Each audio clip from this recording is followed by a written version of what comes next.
let's get one thing straight. Automatic gearboxes are fine if you're 4 years old or delivering pizza. Otherwise, they can just get in the sea. Or so says the grumpy internet troll inside my head.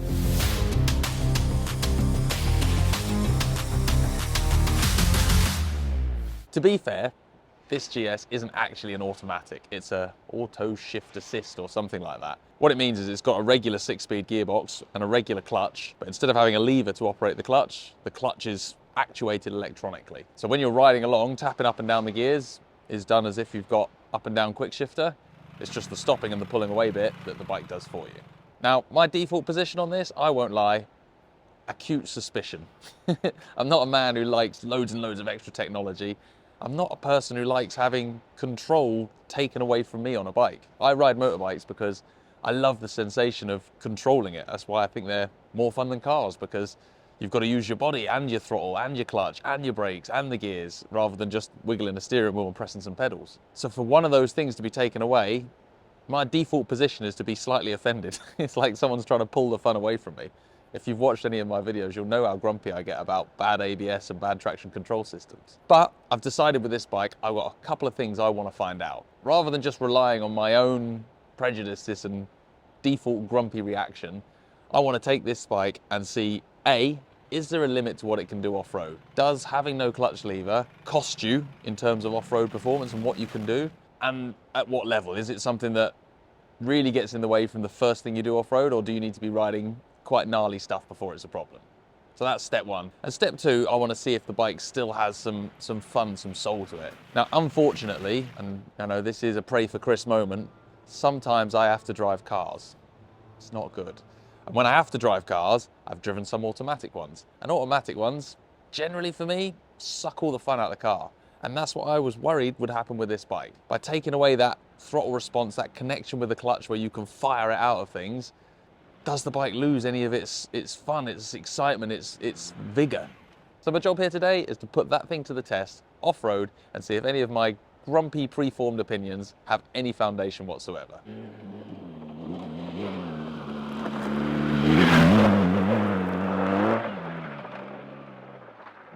So far, I have to admit, I am impressed.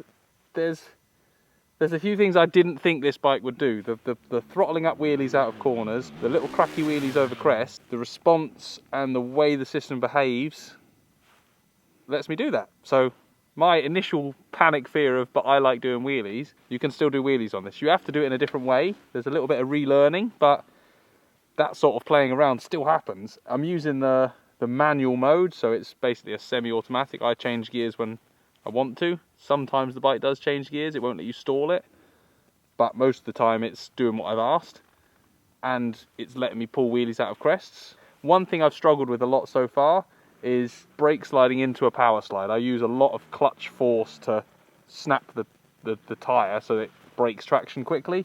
It's not letting me do that very cleanly at the moment.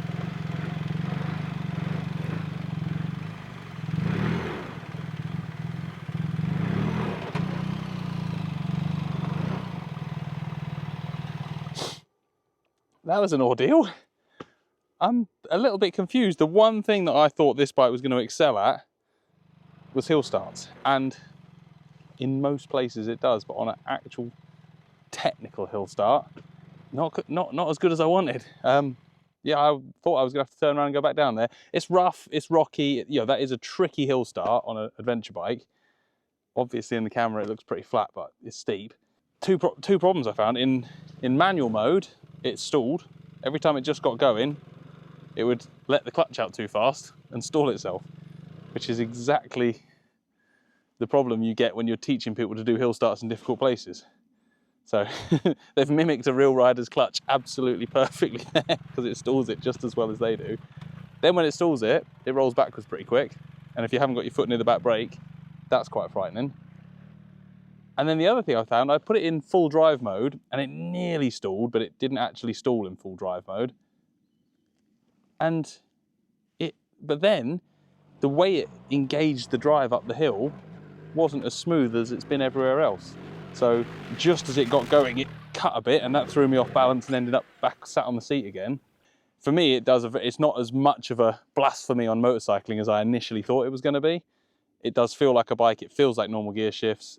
In manual mode, you can kind of make the most of that. It doesn't deal well in sticky situations where you're towards the more extreme ends of riding, which probably isn't a surprise. But if you're buying one of these thinking it's going to unlock a load of clutch control for you and let you take it harder places, depending on where your definition of harder places is, if you're fairly new in your riding, I think it can. But the catch then is if you want to push your riding to then further and further extremes, you're going to have to relearn the clutch at a later date in those situations. So for someone whose aspirations are to be a really good off-road rider and ride in incredibly difficult places and take adventure bikes to their limits, I don't think automatic gearbox is the right answer. For someone who just wants to get there, for someone who just wants to be able to ride most trails and have the bike look after you, which the GS is quite famous for doing well, I think it complements it nicely.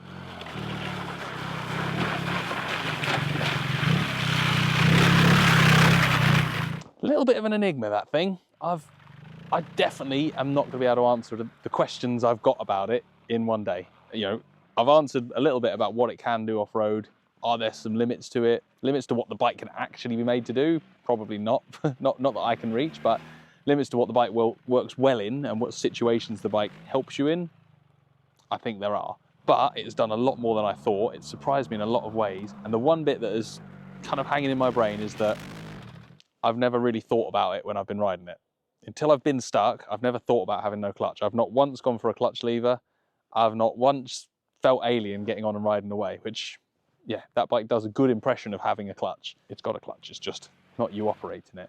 I think what I need to do now is spend some time with it, riding it everywhere, riding it every day, riding it fast road rides, slow road rides, riding it in rubbish weather, living with it a bit more. So I'm going to spend a little bit of time now just using it as a motorcycle, and then see if I've changed any of my thoughts or opinions about automatic bikes. Right now, I still want a clutch lever. We'll see if that changes in the next couple of weeks. Now, since filming the day at Walters, I have done a lot of miles on this bike. I've been riding it back and forth to airports, fast road rides, slow road rides, toddling down to the shops. And I have to say, I still stand by my position. Personally, I love that it exists. I think it's a really good thing and a really well-engineered thing. I don't want it. I want my clutch lever back. That's my position on it. The reasons I want my clutch lever back are twofold. One, control. I like having that extra bit of control on a bike. Whether I use it or not, whether I use it well or not, is irrelevant. I don't like that bit of control is taken away from me. And two, at the limits off-road, in the trickiest, most technical situations, when you're trying to get over slippery boulders and rocks and you're stuck somewhere, I can still get the bike further using a clutch than I could using the automatic gearbox. However, the more I rode it, the more I saw the benefits for people who don't have those hang-ups. If you're not one of those people who desperately needs to do power slides and wheelies and have that extra bit of control, and if you're not pushing to the limits off-road, actually the automated shift bike starts to look better and better. I've been racking my brains to think if there's any other area where I would justify having a clutch lever, and possibly the only one for me would be trying to ride smooth with a pillion. Sometimes the shift on that has a little bit of a shunt to it, which if you've ridden with a pillion, you'll know that's something you're constantly working on and trying to be smooth. But in all honesty, you've got to be quite smooth and clean on the clutch to be able to be better than that bike. But if you are, great, stick with the clutch lever. If you just want something that's going to make your riding life as easy as possible, that system is well worth a look.